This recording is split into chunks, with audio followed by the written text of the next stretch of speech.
What are we doing? We breaking open a bottle of rum? Honestly? Yeah. How much you want? A little bit. Just a little turch. There you go. That's good.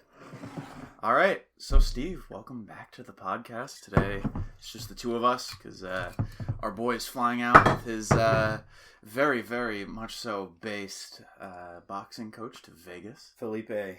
You know, Felipe, I think his last name is Silva. Shout out to him. I think he was in the UFC, so it's a pretty solid chat. Yeah. But I was talking with Jake earlier, and he goes, bro, I'm in Atlanta right now.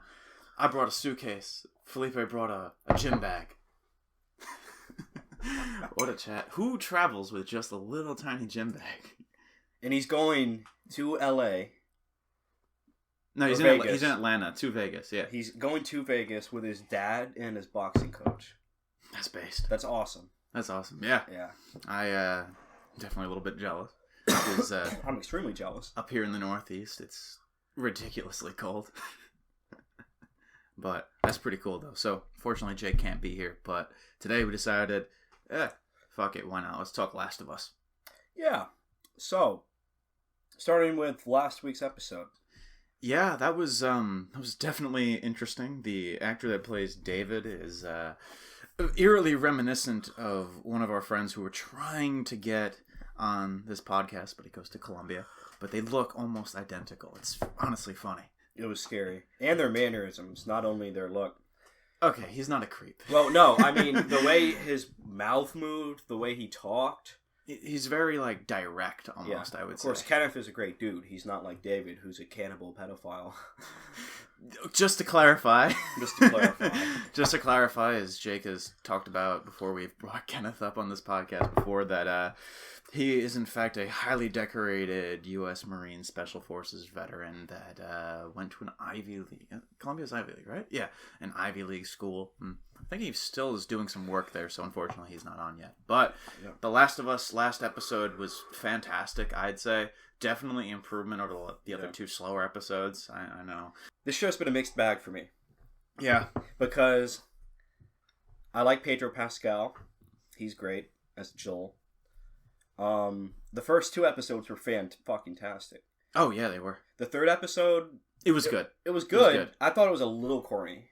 It was, but I thought it gave us a real in-depth look at Ron Swanson in this universe. And honestly, I mean, I never played the game, but from the watch-throughs I did, there really wasn't much in terms of screen time for Bill. Bill. And I think how they made the story actually added some cultural, character depth to it.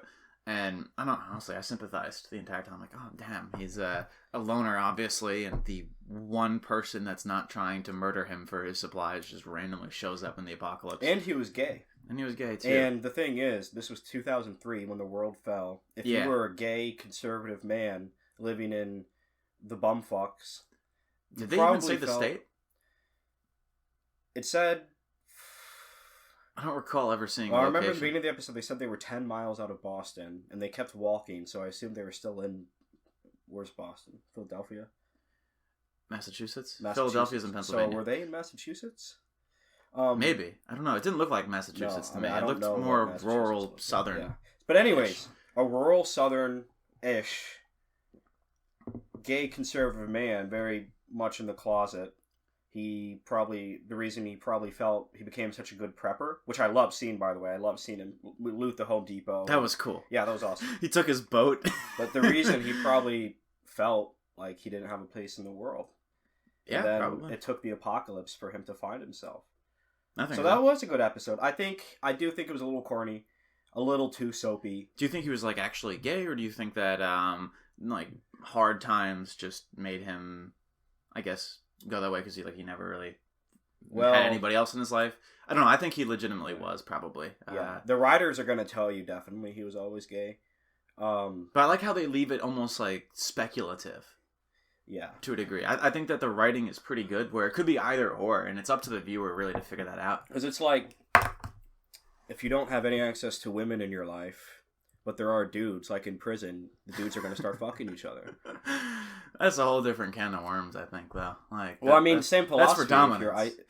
Prison dominance, but also, you got to get your rocks off somehow in those fucking jail cells. But fair enough. Yeah. Episode 3, decent, good. Episode 4 was very sad, but that's what kind of why I liked it. I was like, damn, I'm not really a rom guy. Like, I don't really watch romantic comedies or romantic movies in general that are like that deep into love and stuff like that. But that was a great fucking episode. It's a lot different in the game. Really? So Bill and Frank are characters in the game. But you don't meet Frank, right? You do meet Frank, but he's dead. Oh. So what happens is Bill says, a long time ago I had a partner that I cared about. But that kind of shit's good for one thing, getting you killed. And so Bill's very much an isolationist. He booby traps an entire town, not just that little neighborhood like in the show. Basically in the game, you're fighting with Bill to go to a school to get a car battery, and he builds you a car and then you leave. Bill's fine, he doesn't die. But you see Frank hanging from a fucking rafter. And did Bill know he was dead in the game? No. You see Bill, you see Frank at the same time as Bill does. And then not only that, you can find a letter, as Joel, you can find a letter, his suicide note. And it says, fuck you, Bill. I hate you, pretty much. And then you can give that to Bill, and then he dismisses it. He's like, oh, fuck you too, Frank. That's not wholesome at all. It's pretty fucking sad. So they took that idea and they gave it a better outcome. So yeah, episode 3, it was a good departure from the game. Episode 4, terrible. Yeah. You guys had give it a chance a little bit with Bella Ramsey, but I'm an outspoken critic of Bella Ramsey. I think now you might share that same kind of sentiment. Like, I liked her in Game of Thrones, even though she was a very minor character as House Mormont. But even since episode 1, I could not take Ellie seriously because she's supposed to be a 14-year-old. Bella Ramsey's like, what, 19, 20? So there's already like, okay, you don't look like a normal person as what the game would have portrayed you as. And I also think that like her language in the show does not fit. Like she's like, fuck this, fuck that every 30 seconds. And I'm just like, come on. I don't remember that being a part of the game, so it kind of took me out of that. And plus I'm like, Lady Mormont. She's good at acting scared. Whenever she needs to be scared or cry, she's great. Right, but I don't buy into her acting. Outside of that, she's just kind of... She's not Ellie. No, they don't really have much in common. Like, I always remembered Ellie, it's been a long time since I watched the game, like, playthroughs, being this, like, scared but also, like, hyper, like, individualist person who sort of didn't need Joel, but at the same time extremely needed it. I think Bella Ramsey's portrayal of that takes it in an opposite direction, where it's just her... like, not really connecting with Joel until the last episode, really. Yeah. Ellie in the game is very badass. I agree. And that reflects in the second game, when she becomes the world's angriest lesbian and kills everyone. I did watch that. I was like, I was not expecting this left turn of her going psychopath and hunting down everybody, but...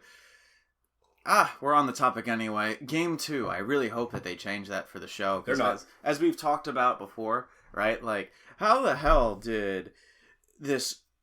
random girl, after Joel killed her dad in the hospital, from an opposite side of the country, somehow managed to get all the way out to Wyoming and just happens to run into Joel and without even any other information about him, just kills him. There's a lot of plot contrivances. First of all, that Joel basically lets himself get ambushed. Tommy, Joel's brother, gets shot in the fucking face and then survives. Somehow, in the apocalypse. I mean, that has happened in history. But it's the apocalypse. But it's extremely rare. Oh, speaking of the apocalypse, how did Abby become so jacked? Exactly. If you don't have a lot of food, right? If food is a scarcity, I mean, granted, you are eating all protein, but this is why I wish we had Jake They here. based her appearance on an actual female bodybuilder. And yes, women can get that big, but not you need a lot of apocalypse. nutrition. Yes. You need a fuck ton of nutrition, and they're not going to give all that food to one person. And I highly doubt that they all have access to super high-quality gyms. I mean, granted, if you go to some U.S. prisons, you will see people that are eating garbage but are ready to step on the stage at Mr. Olympia. They are big. But at the same time, I guarantee you're getting more calories in a jail in modern America than you are probably going to get in the apocalypse. Yeah. Because everyone we meet is skinny. Even in the game as well, they all are starved.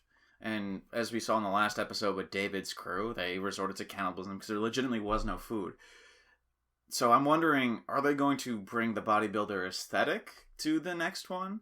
Because that's going to seem out of place. Besides the fact that everyone is clean, shaven, everyone's got nice haircuts, that's another makes problem zero with the sense. Show. Their clothing looks fresh out of a fucking Burlington.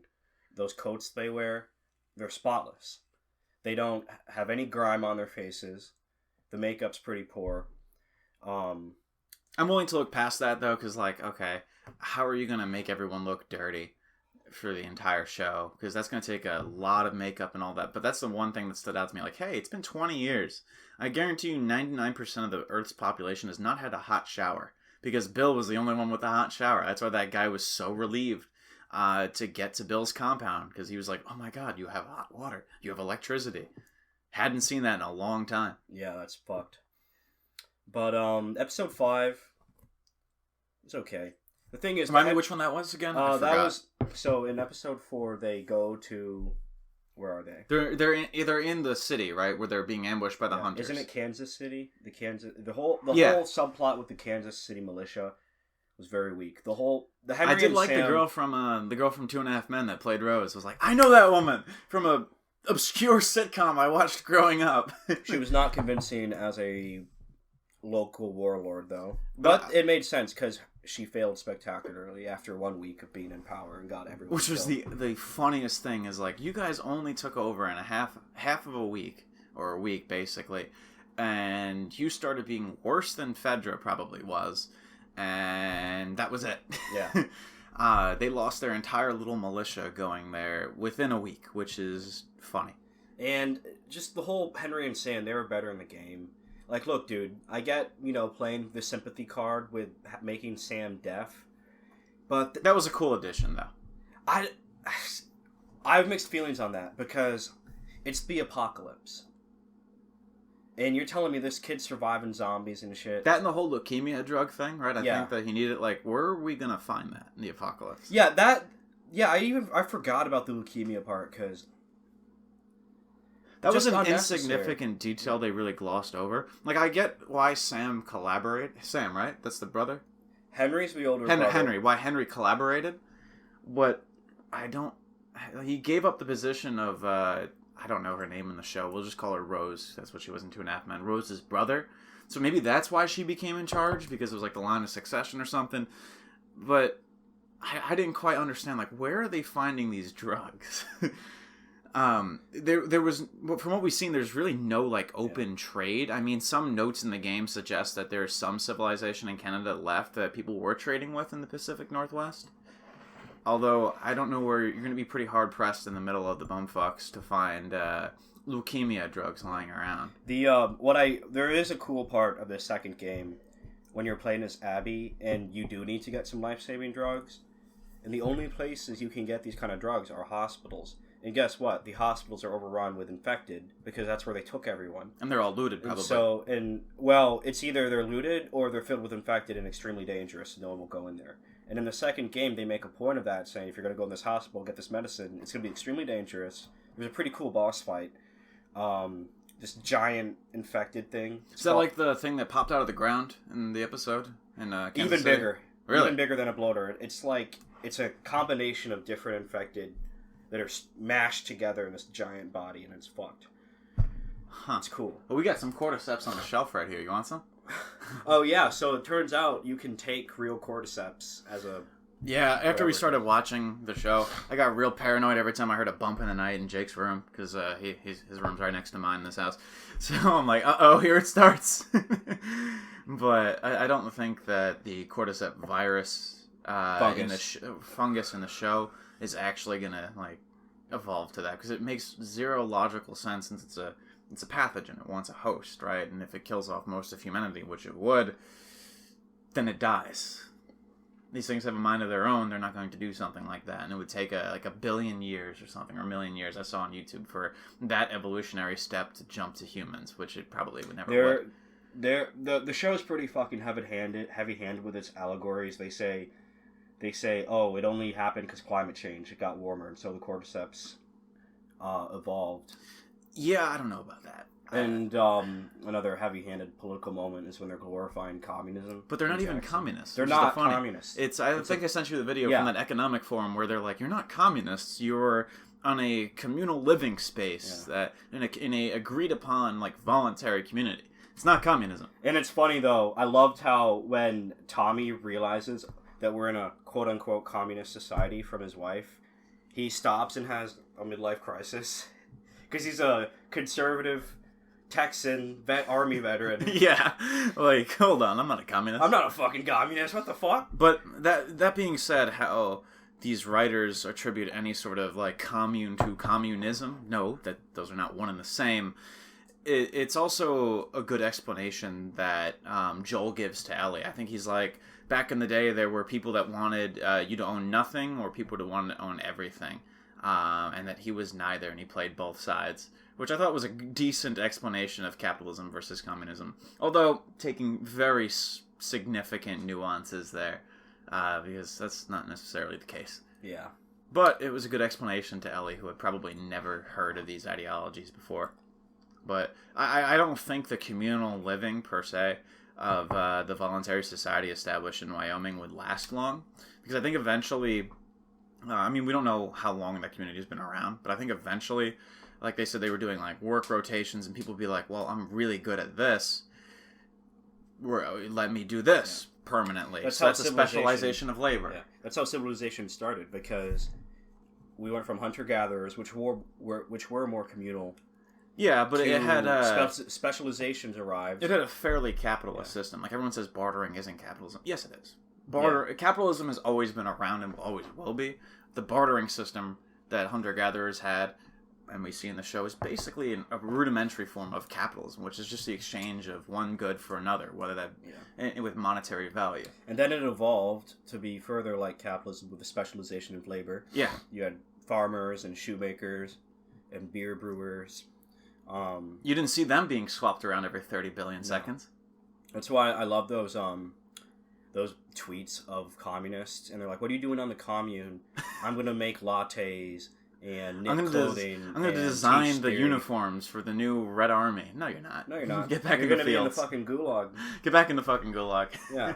Communism is about total control of labor. In the state just tells you what to do. They tell you how to work. Which is unironically antithetical to communism. Because, well, it's a pipe dream, first off. You're not going to abolish a state. A state has always existed. Every time there's been more than 10 people in the room, there's always a leader. So it's a pipe dream to even get there, first off. And it just devolves into this totalitarian nightmare every single time. And, of course, the communist apologetics will be like, oh, socialism's never been tried. Okay, well, what do you call the Eastern Bloc? What do you call North Korea, Cuba? Today, Venezuela, Argentina. These are all borderline Soviet-tier nations. Yeah. In the case of Venezuela and Argentina. We all know how the Soviets ended up. Millions dead. Stalin was a piece of shit. Those who survive are probably like, well, this is not the last of us. Yeah, man. There are Polish towns in Siberia for a reason. In a capitalist society, you have the privilege to be to want to be a communist, to say we should be communists. But in a communist society, that's dangerous. You can't say that. You can't be a party member if you're a dissident, or if you're not a party member, you're not getting certain jobs or whatever. And it's pretty sad. So I took great joy in seeing Tommy grimace for a second, like, what did I get myself into? Don't worry, Tommy, you're not in a communist society. You're not even remotely close. No matter what your wife tells you. No matter what your wife tells you of a gross oversimplification of political science, you're not a communist. That's my problem with the writers. Maybe Craig Mazin, I don't know his politics. We also don't know how much control he had. He made the greatest show of all time, in my opinion, which is Chernobyl.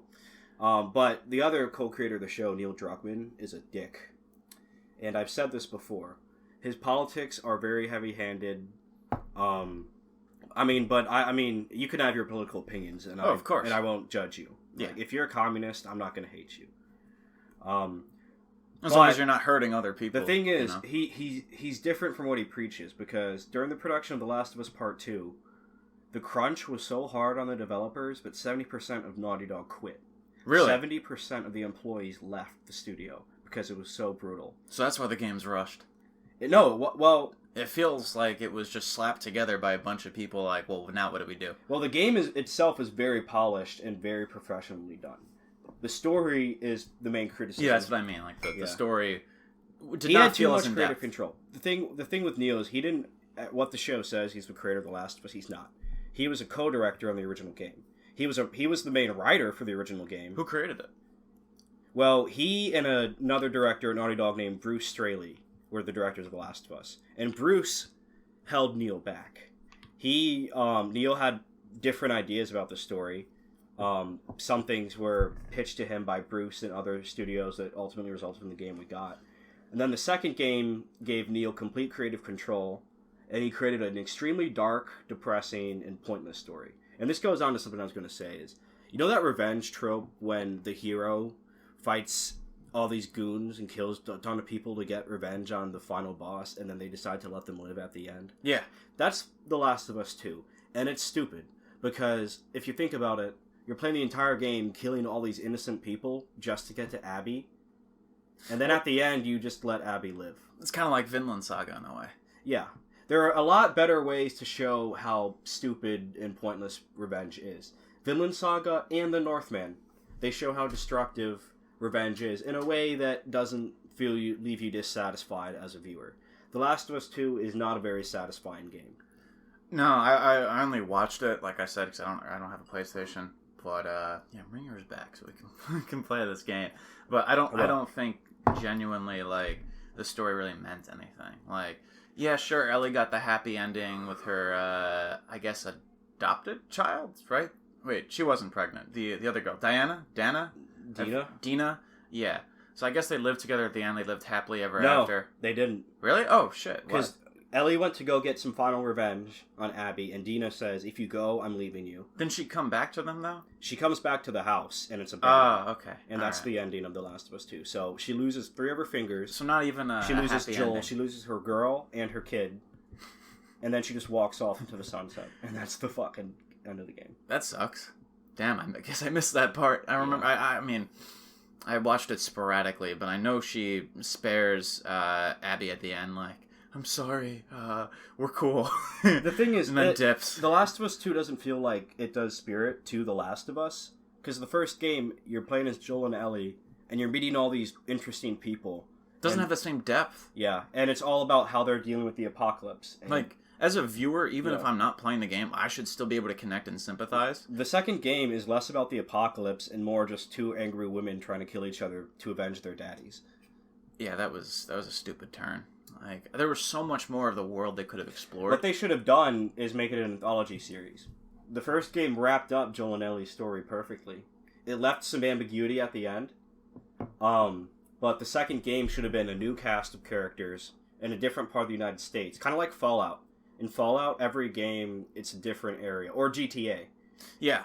In GTA, your new character every time, different city, different location, new story. Exactly. That's what The Last of Us 2 should have been. I would have wanted to see more about like people in like I think it was the Atlanta control zone that got overrun. So I want to see like survivors from that, where it picks off right after the Atlanta area got toppled. Yeah.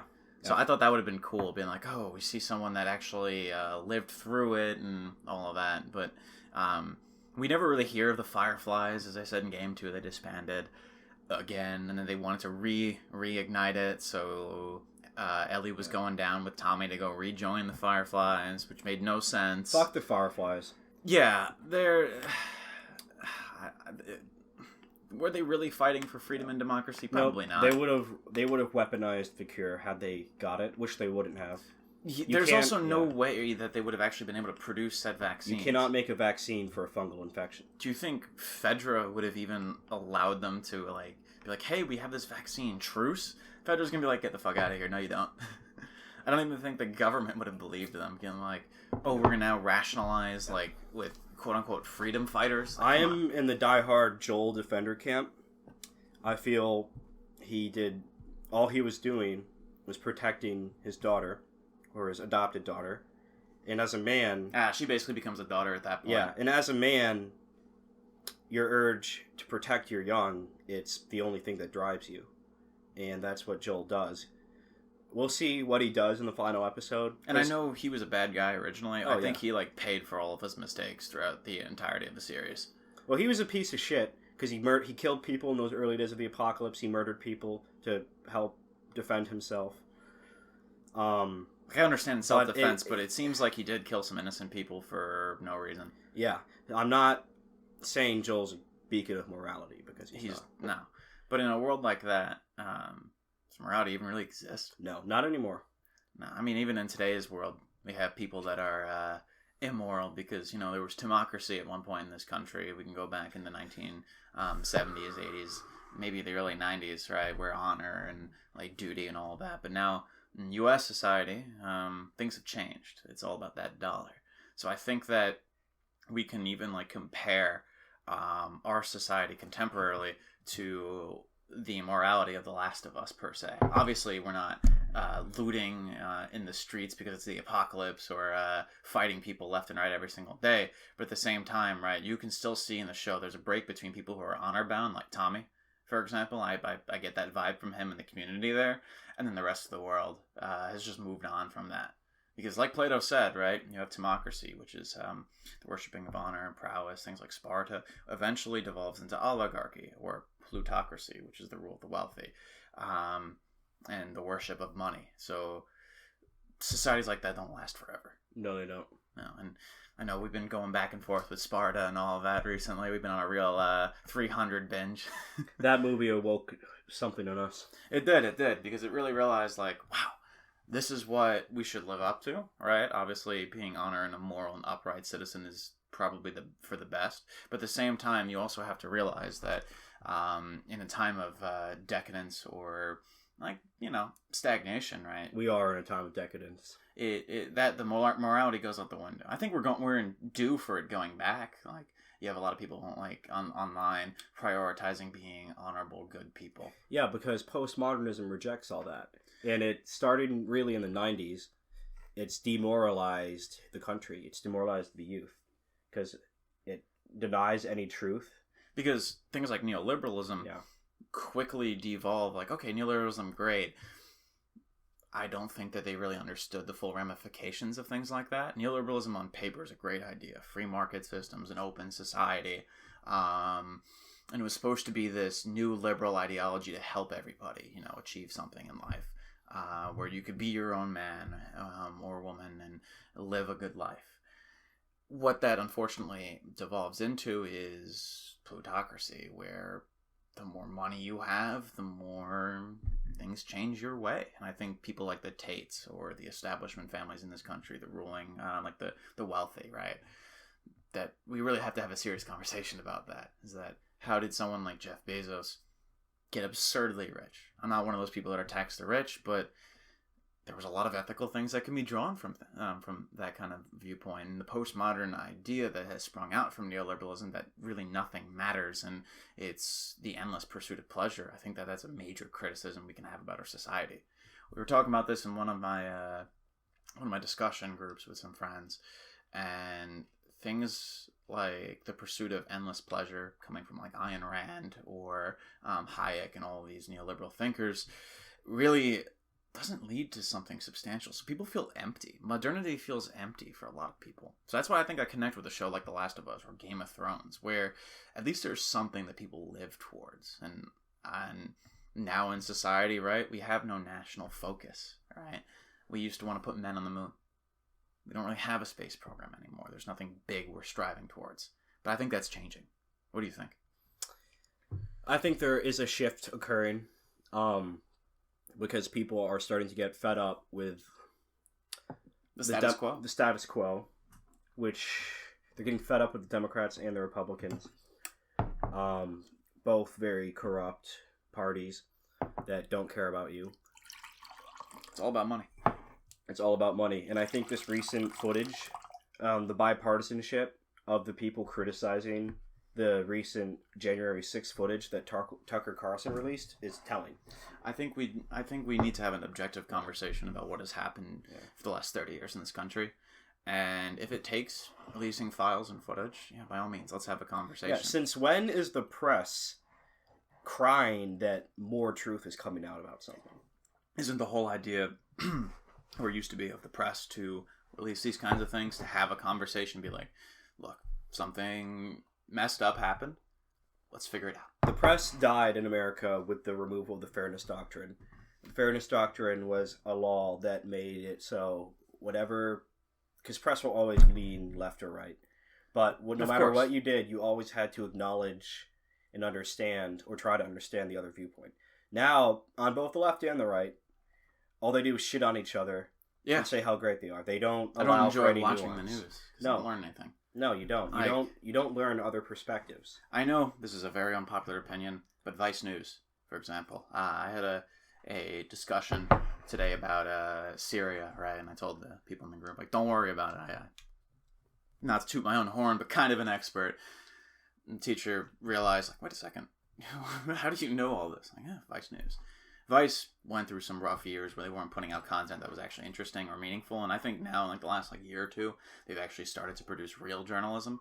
And I like Vice's style, is because they're not like your CNN, your Fox, MSNBC, right? They'll send a reporter to, let's say, Ukraine, and they'll be standing in front of a bombed-out building, but they're probably not in any danger. Vice News, when this whole horrific crisis and all wars, terrible, in Ukraine, in 2014, they were sending people to both sides.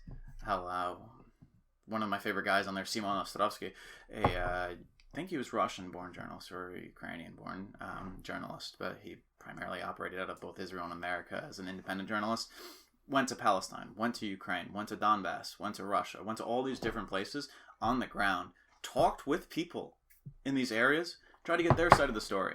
Because, when everyone controls one narrative, like, I guarantee you most people don't know, like, okay, why did this start in Donbass? Oh, it was Russian intervention. Yeah, it was. But why were people so willing to rise up against Ukraine? Or why are the Ukrainians fighting so hard? Why are people in these regions that are pro-Ukraine forming their own little militias to fight Donbass? Why? That's the real question that journalism should be answering. And to Vice's credit, they're not perfect, but they're pretty partisan. But to Vice's credit, they go to these places that the media won't cover, and they talk to people. And that's the conversation we actually have to have on the news. I don't watch the news anymore, because all it is, heard everything bad in the last couple of years because those Democrats, those Republicans, or every once in a while the Libertarians get blamed for something, despite them being absolutely ineffectual and loving of losing every single election that they take part in. Rip Jo Jorgensen. She didn't have a chance to begin with. No offense to anybody that voted for Joe, but I did. Come on, guys. I voted for her in the 2020 election. Yeah, she's crazy, yeah. First off. But that's a whole different can of worms. Yeah, no one wants to have these conversations. Like, people are going... Independent journalism is the way, I would say. Independent journalists, people that are actually trying to meet people that are affected by these conflicts, I think is the way that you can get the actual news. Like, how do I know so much about stuff in the world? It's because back in the day in high school, right, learning Polish, learning Spanish, hell, even learning French, even though I was forced to do it, I still made connections in the Francophone countries in North Africa. Like, I have some friends from Algeria. I have some friends from mainland France. I have some friends from Belarus or Poland that speak Polish, right? And really learning that way through talking to them, like, okay, what's going on in your country? Like, what did this mean? Or what is this part of your culture? Really gave me that in-depth analysis that I wouldn't have found in any other form of media. What do you think? Are you pro-independent? Definitely. You can see it on YouTube. There's a rise of independent analysts. A lot of channels just cover their own topic. They get hundreds of thousands to millions of views. And they're just one person or a small team of people. And they're doing good work. Exactly. It's not CNN. It's not Fox News. I like that guy Bold and Bankrupt. I think I've shown you. He's not really a journalist, but he still covers issues. Yeah, he got banned from Russia though. He did. Like, he's done with the Soviet videos. Like, he will never be going back to another country because he's on a Russian burn list, basically. What had happened was he posted about how horrific the war in Ukraine was online. Russian government saw that, and one of his main goals in life when he started taking Russian classes in Brighton, I think is where he's from in England. He wanted to go from St. Petersburg on the western part of Russia and go all the way across to the Far East. And on his last journey in Russia, he gets kicked out. Like, he got arrested and held for a couple days in a Soviet jail. And they were like, hey, buddy, do you want to clear some things up that you said? And they didn't, like, charge him with anything more than just banning him from the country for life. And he's been really, like, an advocate for these former countries. They banned the wrong person. He's not pro-Russia. He's made that really clear. But these kinds of regimes, right, they see one whiff of dissent, even if the person has been showing just an objective view of a country that 90% of people in this country probably will never visit, and seeing things that no Westerner has ever seen, like a part of Russia called Irkutsk, which is would be a dot on the map. Just like, let's say, name a random town. I know you're from Kentucky. Name a random small town in Kentucky that you can think of that you've been to. Nope. Exactly. Right. Here's one. Irving. Middle of nowhere. Exactly. No economics. Nothing really going on. Extremely poor. Really, in Kentucky, the only places worth going to are Lexington and Louisville and Dansville. I like the way you say Louisville. Louisville. Yeah. Very Very Midwestern of you. But that's exactly what he was showing. And that kind of independent journalism I like. Unfortunately, that's no longer going to happen for him. Such a shame.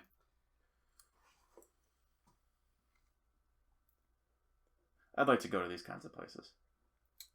Off the beaten path.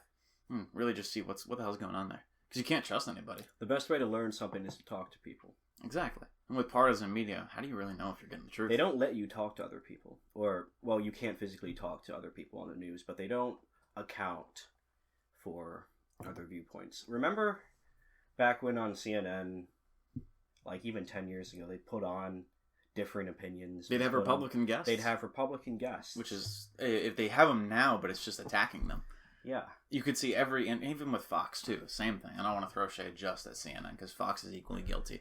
Every time they have a Dem on it that they don't agree with, or every time they have a Repub on they don't agree with, it's just nagging after nagging. They just put them on so they can shit on them and show their audiences how crap their opposition is. Yes, facts don't care about your feelings, buddy. Yeah. Boom, gotcha. Is that really reporting on anything? Fuck no. Is that journalism? No. The fairness doctrine needs to come back. I think it was cut out in the late 80s or the 90s. With the rise of like partisan media companies. And then there came a rise of conglomeration in the media. Rupert Murdoch and I forget who did CNN. And look, journalism has never been a beacon of truth in America. Remember, Joseph Pulitzer started it with yellow journalism. Yeah. And he was the original clickbait, sensationalist news, big fonts, big pictures, less words. Buzz lines. He was a genius. I mean, he was a piece of shit for what he did. There's a prize named after him for some reason. Journalistic integrity or something, right? That and the Pulitzer Prize for authorship. I thought that was for being a good journalist. Fantasy novels have also gotten it. Like there's the Journalist Award, and I think there's also the Pulitzer Award, where it's two different things. But still, though, as a guy as irreputable as him, having an award after him, like, come on. I'm going to change the subject a little bit because you talked about fantasy novels, and J.K. Rowling is a hot topic. Oh boy. I was rereading Harry Potter and the Goblet of Fire. Yeah. And I came to realize that woman is actually incredibly racist. Really? Yeah. J.K. Rowling is very racist. There's a slave, not a slave. There's a house elf. A slave. And they're slaves. And this house elf talks like your stereotypical depiction of how black women would talk in America in the 1800s. I didn't realize that. Yeah, it's been years since I've read it. I can't remember what she says, but she talks like she says "eyes" instead of "I." Like, "I's gots to go and serve my masters." And I was like, wow, that doesn't hold up well. This woman, like, I was never, because I haven't read the book before. I hadn't read the book since I was a kid. Yeah. And, everyone was shitting on J.K. Rowling for her political opinions. And I never really subscribed to that. I was like, leave the woman alone. I don't care. Never looked into it. But, Goblet of Fire, changed your mind? Well, it made me realize that this woman is racist. She's pro-Britain. She hates Scottish people. Really? Yeah, Where did you get that? She hates Scottish and Irish people. How, The one character... is that from the book? Yeah. She got that opinion? There's a character in the book named Sean, I think. Sean Thomas. Sean Thomas. And he's the only Irish character in Hogwarts. Dean Thomas. Dean Thomas. And what is he always doing? Drinking. He's blowing shit up. Oh. Yeah. He's always trying to make potions and shit and do spells, and then they always blow up. Funny, It's funny. It's pretty funny. But it shows her political opinions. Despite her voting for Labour Party, she still holds some bias against the Irish. I don't... The people who fucking despise J.K. Rowling, I don't... Leave the woman alone. But at the same time... We gotta admit, she's not perfect. She's far from perfect, and she's probably pretty racist. She also lives in a gated community. What's that mean? It means that she's very rich, lives outside of the real world, and preaches from a high tower. Despite also having biases that she pretends not to have. Yeah. So I don't know. I don't really care all that much about J.K. Rowling. I mean, I haven't read Harry Potter in a long time. I like the movies better, to be honest, than the books. But I like the books more. Didn't, Hermione start, some, I guess, pro-abolitionist against the house elf slave thing? No, that's the funny thing. Isn't there, She wanted to start a society to free all the house elves in Hogwarts. Didn't it go nowhere? And the house elves were happy to be slaves. Okay, that's messed up. Yeah. Okay, hold on. Yeah, and the thing was, everyone treated it like a joke. Ron and Harry just didn't take her seriously. Everyone thought she was being stupid.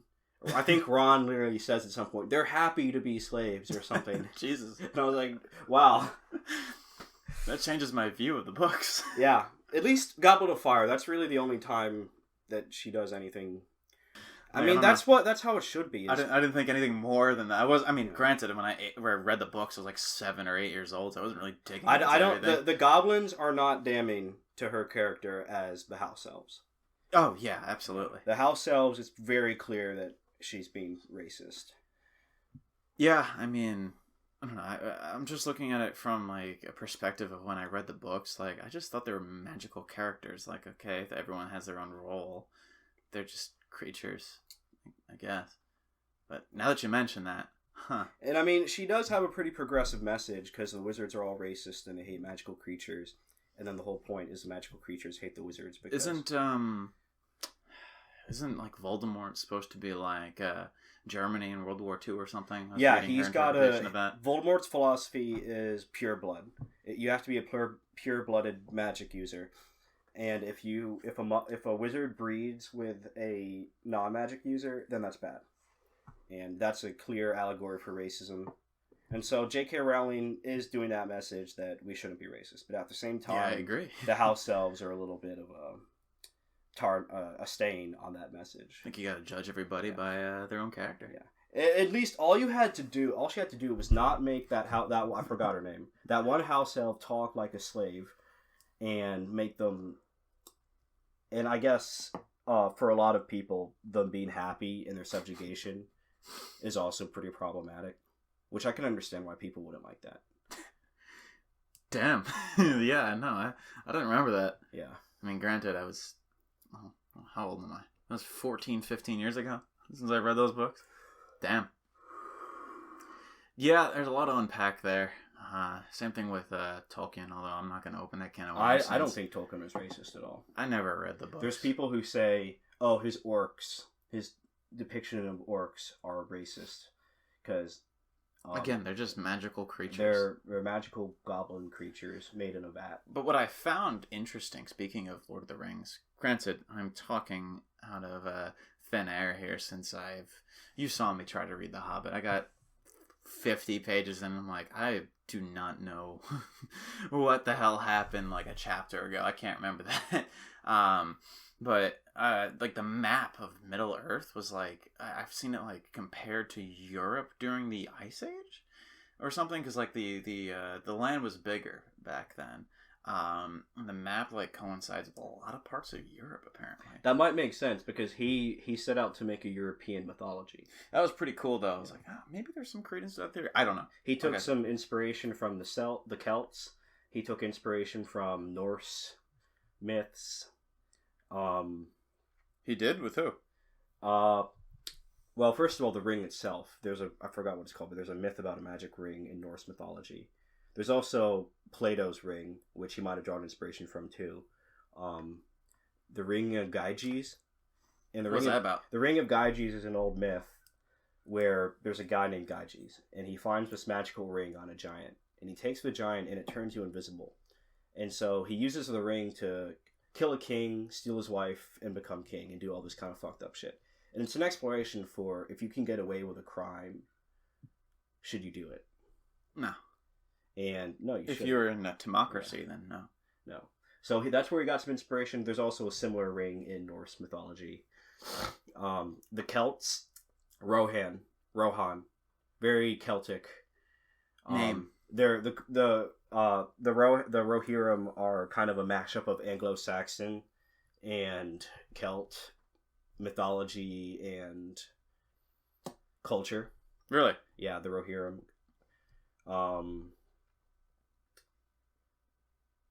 Yeah. I was unaware of that. Yeah, it's pretty cool. He was a smart guy. I've tried to explore the whole universe. The movies are better than the books. I've tried to watch the movies. They're on my TFL list. Too fucking long. Right? Like, I've sat down about maybe 5 or 6 times in the last decade or so to try to watch the trilogy. Not the trilogy, the 4 movies. Right? I've never gotten through 4 movies. Isn't it 4 movies? No. It's a trilogy? It's a trilogy. The trilogy. Yeah, there we go. The trilogy. See, this shows the limitations of my knowledge. They're about as long as... I think the entire trilogy, the extended editions put together, are around 11 hours. Why the hell would I watch that? Like, I even tried to watch the normal ones, and I would get like an hour and a half in, and I'd be on the couch just passed out. Yeah, they're not for everyone. And I'm afraid that's happening to The Last of Us. Like, I don't know how they're going to go with this last episode coming soon. They've toned down the violence a lot in the show. There's not a lot of gunfights. There's not a lot of zombies, which is pretty annoying. Yeah, but we're not watching it for a zombie show, to be honest. Like, I mean, if you want to watch that, watch The Walking Dead. Like, there's zombies in the middle of the forest for some reason. No one really knows how they got there, but they're roving bands of zombies. Yeah, if you want. I want to see some goddamn zombies. If you want to see some zombies getting their heads blown off, go watch The Walking Dead. Yeah, but at the same time, I want to see Joel fighting some more zombies. I only do too. see it in the second episode, which is awesome. Very in the tense. museum, yeah. And then in episode 5, yeah, where where's the they're all sniper, swarming right? out. Yeah. Yeah, That was awesome. We need more of that. but it didn't make much sense that Joel knew where Ellie was gonna run. Yeah.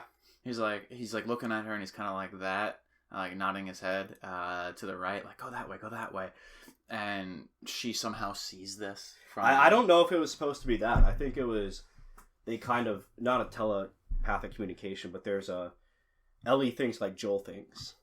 And so she did what he wanted him to do. But at the same time, kind of like you're taking a lot of leaps there that they have some sort of like neural pathway where like, okay, you know you're going that way, you're not going that way. Ellie could have gone 100 different ways. And I feel like the show would be like, yeah, Joel would know every single way she's going.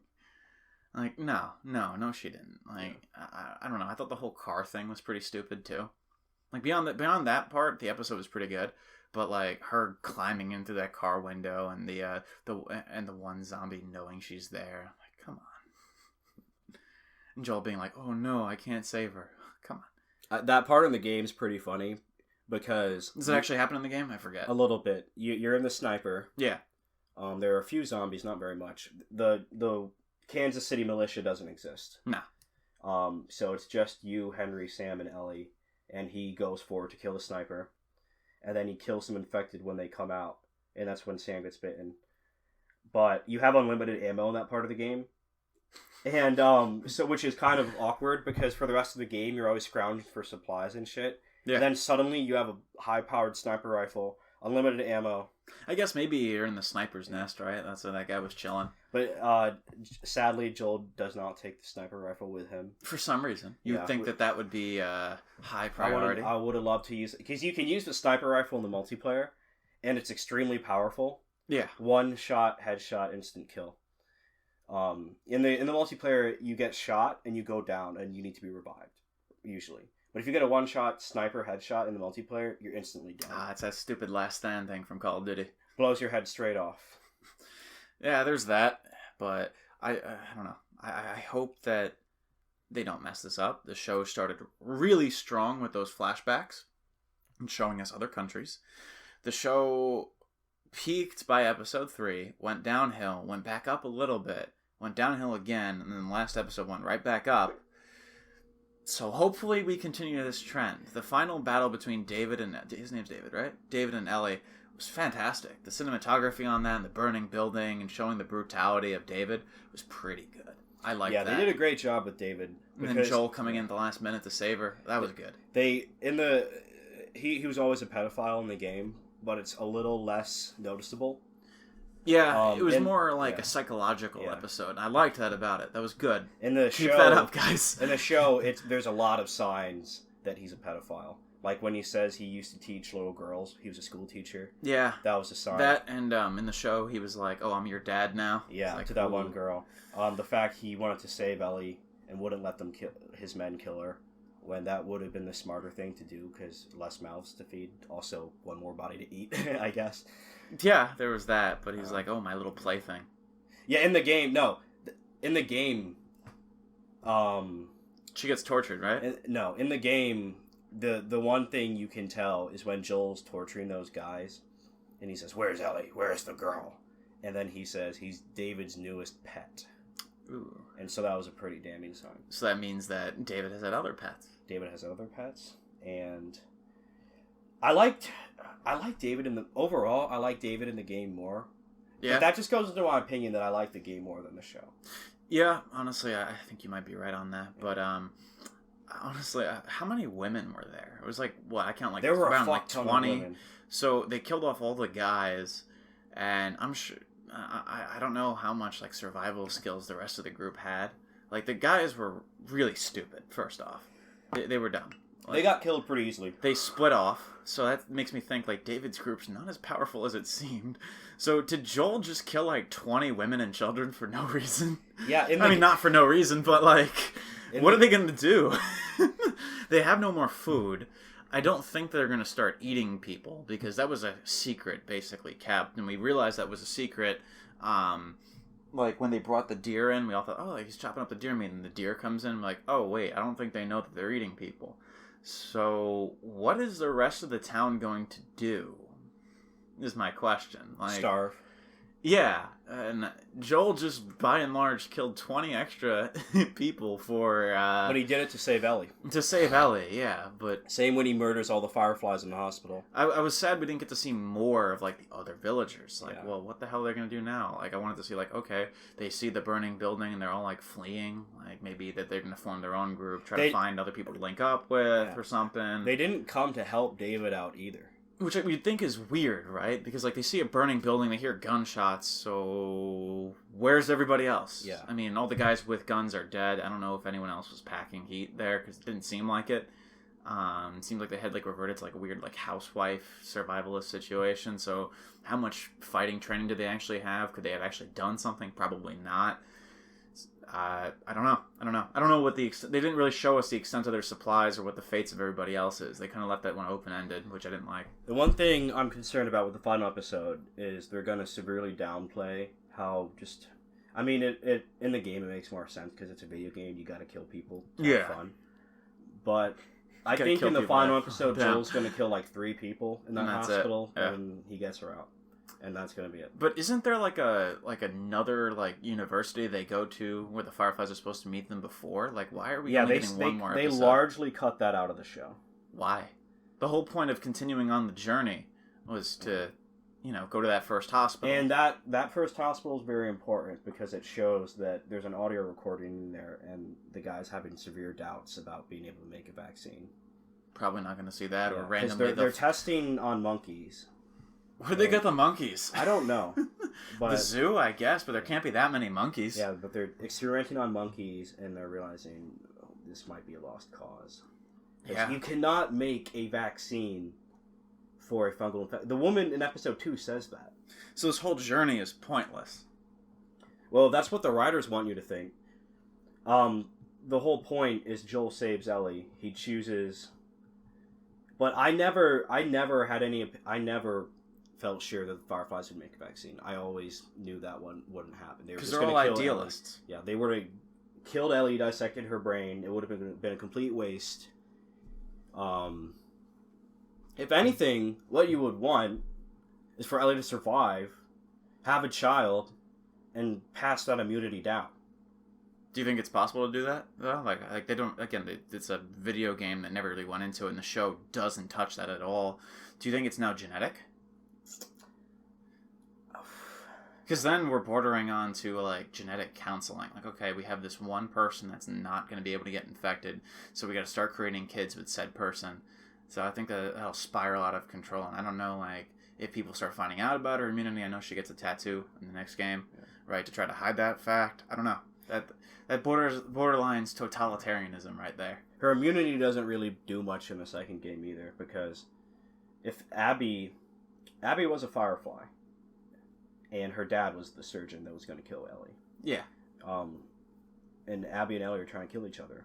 But Abby would have known, as the Fireflies would have known, that, hey, we should not kill this woman. We should take her and then kill her in the hospital and dissect her brain. And it didn't make much sense. If Abby killed Ellie, it would have thrown away everything that her father was trying to do. Which in his defense, he was trying to kill a kid. He was trying to kill a kid. If he had those doubts. Yeah. But in his defense... That's just murder. I don't agree with him, but in his defense, he thought he could save the world. I can name you 1,000 people that have thought that and have done horrible things. Yeah. I don't think... The whole thing is Joel did not think humanity was worth saving. He's seen the worst of humanity. Humanity's completely devolved. I think eventually... I can't judge Joel because... Hell, I've never, God willing, I've never been in that kind of situation. And eventually, the thing with why cordyceps wouldn't work in the real world, because if it suddenly springs up, infects 99% of the population, it no longer has a host, and then thus kills itself. Yeah, which is also silly. In the world of The Last of Us, inevitably, after a couple centuries, there'd be no one left. There'd be no one left. There'd be maybe some human survivors, but all the zombies would be dead. Well, all the climate people will be very happy because now humans are anarcho-primitivist and make a net zero effect on the climate. Yeah.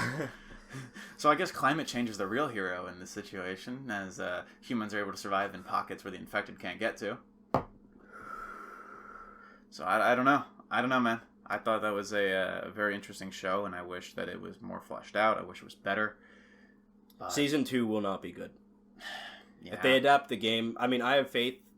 If anyone could do justice, it would be Craig Mazin and improve it. But I have not noticed his presence as much in this show as I would have liked. No, when you said the same guy that wrote Chernobyl, I was like, fuck yeah. We're going to get a Chernobyl tier show. The first 2 episodes had that. They had that vibe. The beginning of the second episode with the hospital and the mycologist, that screamed Chernobyl. That was absolutely Craig. Yeah. Oh, yeah. Yeah. But then he seemed to have disappeared, and you could tell noticeably. Now, I don't know how involved he was in the writing of the later episodes, but you can tell, like, it went downhill. Yeah. No one can tell a story better than he can. And which is funny, because he started his career writing comedy movies, and not very good comedy movies. But he was always respected by other writers, because they always knew how brilliant he was. But he didn't really get his shot to do something really dark. And he got his creative juices flowing until Chernobyl. And I don't know how HBO decided to give him that and spend a ton of money on that show. But I'm glad they did, because that show was... That investment paid off. Phenomenal. Let's talk about Chernobyl for a bit. Sure. Chernobyl was a great show. I think it shows us the failures of the Soviet system. Yeah. And I really like that aspect that they kept it real. Like, a lot of shows, if they were to show it, they would probably downplay the government's involvement. But when you really look in the grand scheme of things, it was the government's fault that Chernobyl happened. And it was the fault of the Soviet system. Because the Soviet mentality has always been, okay, we are at least a decade behind, probably even more with America's technology. So we're going to put quantity over quality. Because how the Muscovite path... I know my anti-Russian bias is popping up because of this Ukraine war thing. But how the Muscovites have always fought wars is people are expendable. Kill off 1,000 of them, there's 1,000 more waiting to take their place. World War II in a nutshell. That was a horrific tragedy. So many people died. Even as far away, Bold and Bankrupt shows this perfectly. Even in the faraway republics and all the way, basically China and Russia, there are war memorials for hundreds of people who lost their lives for the simple fact is that every single time Russia's gone to war, it's been the same thing. Mass wave attacks. Just keep sending more and more bodies. Kind of like what China did in Korea. But Russia's been doing it for hundreds of years. Yeah. And I think the Soviet system in the show really shows that. Because all the people that, the firefighters, they all died. Fuck it. Send more. Send more miners. Send more miners. Send more soldiers. Grab people off the streets. You're in the Red Army now. Serve your country. Yeah. No real protection for radiation. The constant lies that were being told was shown. And that's what Legasov says, is the lies and the lies. That's why he ended up killing himself. Yeah. Because he was under... Even as... Who would have been a hero of the Soviet Union.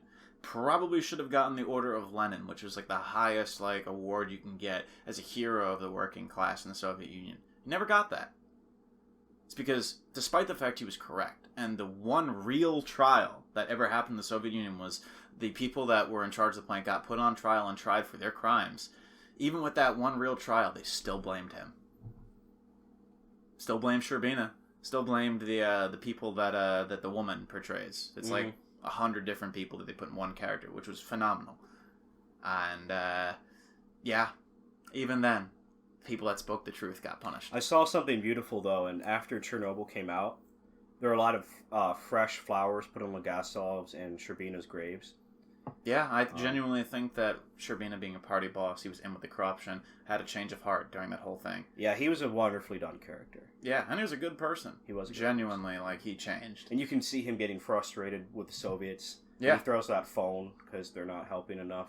Yeah, when he realizes, oh, the system that I've helped bring up is now destroying us. And I like the scene with the miners, when the party boss, like the head of the mines, who has never stepped foot near a mine, he's rich, and he's going to see all the good old boys, like from West Virginia or some shit. Yeah. And they all just like, they're all cruddy and stuff like that, covered in dust, and probably all have the miner's lung disease, and are just like putting it all over his face and suit. That really shows you how out of touch these people became by the end of the system. And, you know, Chernobyl was the beginning of the end for the Soviet Union, because like 5-6 years later. I would argue, yeah, probably. It was already ending. It was already, I think it ended in 1956 with the invasion of Hungary. Yeah. You know what happened then? No. So the Hungarians had a hardcore Stalinist leader. Now, the people started protesting that. And they got this guy named Imre Nagy. Imre Nagy, I think that's how you say his name in Hungarian. I don't know. I don't speak the language. But he was a reformer. Right? And the people were calling for multi-party elections under the socialist system. Because they realized, we can't scrap it, so why not have multi-party elections and reform that way, and probably eventually throw off the Soviets. And this man becomes prime minister, then loses control of the entire country as it becomes embroiled in basically a civil war. And that culminated in the Soviet Union invading them. There was a split, a noticeable split, in the Eastern Bloc. Poland refused to send troops. Romania was like, hell no, we ain't invading another supposed communist country. Even in America, in the American Communist Party, there was a split. Some people supported it, some people didn't. And same thing in 1968, when the cracks got even wider in Czechoslovakia, where the government had a reformist put in power. He started saying, free up the press, don't arrest people on the streets. And people used that freedom for good. They started talking about the problems and trying to make genuine changes in their country.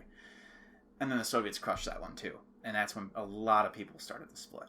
But what a funny thing was, from that whole conflict, is East Germany really wanted to get involved. But they were like, you can't.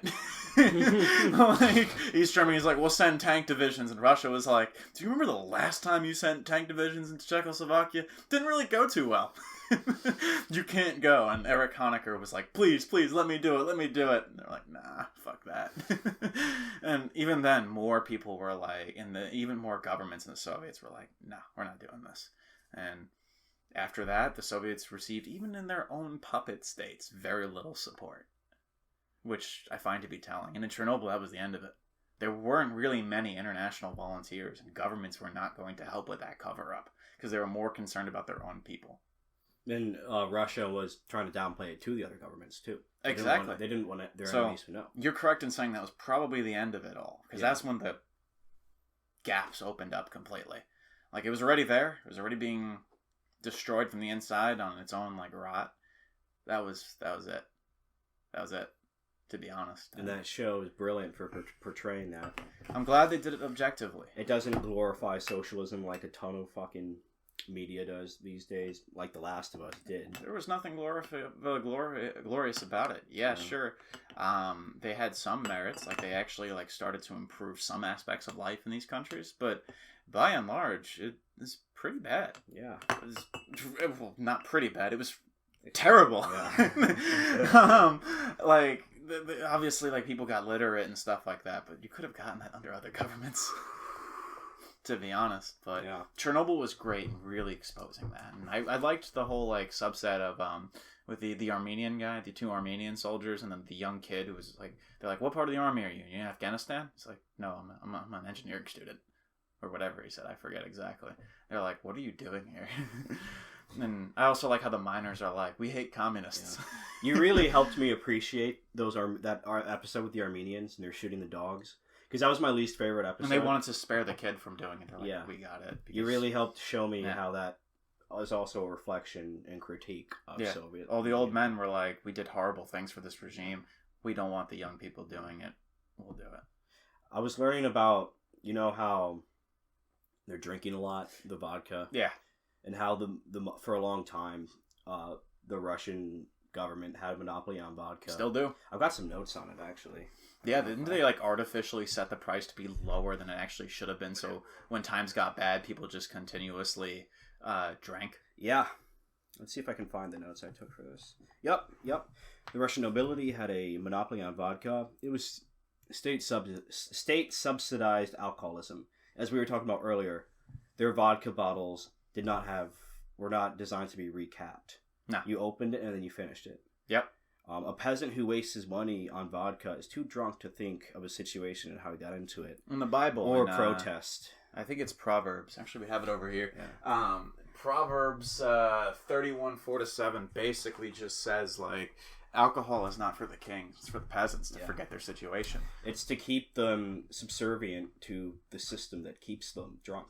Exactly, and if you expanded upon that, like in the Bible, it's talking about how that's not a good thing. Yeah. And I don't know, I mostly quit drinking because, well, what does it do for you, the benefit? Yeah, sure, we had 1 or 2 drinks here during a podcast, because we're not going out and partying till 5 a.m. and blowing $100 at a bar on liquor and then doing something stupid. Yeah. I think that if you're having a drink every once in a blue moon, it's a social thing. It's a social thing. Like, I don't like it that much, but I'll have it every once in a blue moon. It's not a problem. The problem is when, as you said, the state subsidizes it, and that's what they did during the Soviet times. Hell, they're still probably doing it to this day with this unpopular war. As much as people like to say 70% of Russians support it, do we really believe the polls from said Russian government? They had to pay people to... We're probably not going to be able to go to Russia after this conversation, but... I mean, not like we were going to go anyway. They had to pay people to go to some military rally not too long ago in Russia to, like, make it seem like it had support. You remember that concert we watched? The whole stadium. People on Telegram were saying, like, we were paid, like, 500 rubles, which is, like, I think $50, $25 in America. I don't know. It's nothing. But they were paid. In Russia, that's like a day's salary for some people. It's crazy. It is. Yeah. Can you imagine living in a country like that? Russia's fucked. As much as we have problems here, I'd rather live here. Yeah. Because at least I know I got a roof over my head. I can actually make money, especially if our careers go well, and which I think we're all in this house more than capable of doing. Hell, Ibrahim's killing it. From episode 2, I think it was, we did with him. Mm-hmm. We can do something about it. Yeah. It's not all doom and gloom as the internet wants you to think. And I thank God every day I don't live in the Soviet Union. People like to just cry and look, there's shit wrong. It's not great. Robert Reich. Yeah. Want to get into him? That can of worms is our last topic for today. Yeah. So let's go down that rabbit hole. He was very short, man. He was okay, we're not short kings out there. We're not holding that against you. No, but that's just how I recognize him because he's very short. He was Secretary of Labor or Secretary of State? Secretary of Commerce for Bill Clinton? I think so. Let me fact check that one. Keep going. But his book, The Common Good, which we read, it's basically a nothing burger. It's just saying, we need to work on the common good. So he worked in Ford and Carter's cabinet, served Secretary of Carter, Labor. not Clinton. No, with Clinton. Secretary of Labor from 93 to 97 with Clinton, and was a member of Obama's Economic Transition Advisory Board, which is also another can of worms as to how well those reforms really helped. Maybe his heart's in the right place. I think genuinely he's a decent guy. I just think that his whole style, like, guys, this is all messed up. We got to do something about it. Okay, Robert, what do we do? I don't know. Basically, all he really said was what a ton of people already say, which is, basic things like, moving back to what was it, stakeholder economy? Yeah, stakeholder economy. Which genuinely is a decent idea. You can still have a free market economy with some government intervention, with a stakeholder of having your employees having a stake in this company's survival. I like stakeholder capitalism because that is true capitalism. Yeah, right because there. The workers tell the fucking communists they have power. Exactly, because they have a genuine slice of the company where unions really aren't necessary. We like in Amazon today, their workers are so expendable. That's why big tech earlier in the year Microsoft fired 10,000 people. Meta fired all of its virtual reality, not all of it, but they fired a lot of their virtual reality division. Really? Which was like 8,000 people. These companies are so big. What could 8,000 people be possibly doing? That's what I don't know. Like, I've been to some of these like tech spaces out in Seattle. Like, I've toured the buildings. It just seems like a daycare for adults. Yeah. That's not good. Like these companies. There's game rooms. There's massage chairs. There's like discussion groups. Like when are you actually working? What are you working on? This is why I don't think genuinely. I'm not saying to mock them, but like I want to know. It's not sustainable for these doing? massive corporations to have tens and tens of thousands of workers. I think Apple's like 80,000. And then people get mad when they get fired. Yeah, Which, by all means, losing your job. I've lost jobs before in the past because of budget constraints. Is not good. No. And especially with like high taxation and low wages, that's also a major problem. But at the same time, what service I genuinely want to know, like what service are they doing? Like, do they have skills that carry over into everywhere else? Yeah, like look at Twitter. Everyone's mad at Elon for firing like 2/3 of Twitter, but they weren't, as Elon said, they weren't doing anything. Exactly. What is my money going towards? I'd like to know. And that's the problem with shareholder companies. Yeah. Shareholder companies are prioritizing the profit, so they'll bring on people even if they don't actually do a job. It's unsustainable profit, too, because every quarter they need to have bigger and bigger profits. This is what's troubling Netflix right now. Really? Yeah, Netflix they're all about, they cancel all their shows because they only value Stranger Things or the Wednesdays, something that immediately blows up and becomes a worldwide sensation, or Squid Game. Gets hundreds of millions of views. They don't, it works, but that's not going to happen for every show you make. No, not at all. So you can't rely on that, and that's what they do. And now that's why now it's $20 a month for Netflix. Is it actually? Yeah, and that's why they're getting rid of sharing, they already did, getting rid of shared accounts. Or no, they didn't, they backtracked a bit because people were rightfully pissed, but they got rid of password sharing. Wasn't there that 30-day thing? Like every 30 days you have to log in. You had to log into your home network, or else you'd be locked out of your account. Well, what if you're at university like we are? They don't care because they need to drive up profits. I got to go back home 7 hours away to log into my Netflix once a month. Get out of here! Come on, man. This is what's it's impacting Disney right now. Cut them all with Marvel because they're making 4 movies and 8 shows a year because they just have to keep making more and more money. It's very unsustainable. It's collapsing. It's cash cow. Yeah, but do you think we're going to switch back to a stakeholder economy? I think that's going to be a necessity in the coming years. It will be a necessity. Because it really changed with globalization, and as we've seen with like Peter Zeihan and all of that, and the analysis when he's pretty spot on. Globalization's over. I think COVID was already on the way out. Because people were fed up with really the globalists that were making all the money, right? Being the ones that control the political discourse, didn't manage everything well, and they weren't experts in their field, despite trying to be technocrats. And globalization really had its death knell when it came to COVID. We saw how fragile this international thing really is, and I think by and large, shareholder economies goes hand in hand with that. So do you think I'm onto something here, that stakeholders going to come back? I hope it does. The thing is, the shareholders have all the power. and they're the ones lobbying Congress, and so they're going to do everything they can. It's a revolving door. I think the shareholders might accidentally create a stakeholder economy again, because once they start losing profits, right, as we've seen, like things like CNN and all these major companies are losing a lot, and they're not growing. Like you said, you need the quarterly growth every single time. It's not happening anymore. So I think by and large they might accidentally lobby themselves back into a stakeholder economy. I hope so. I would hope so too. More power to the workers, better wages.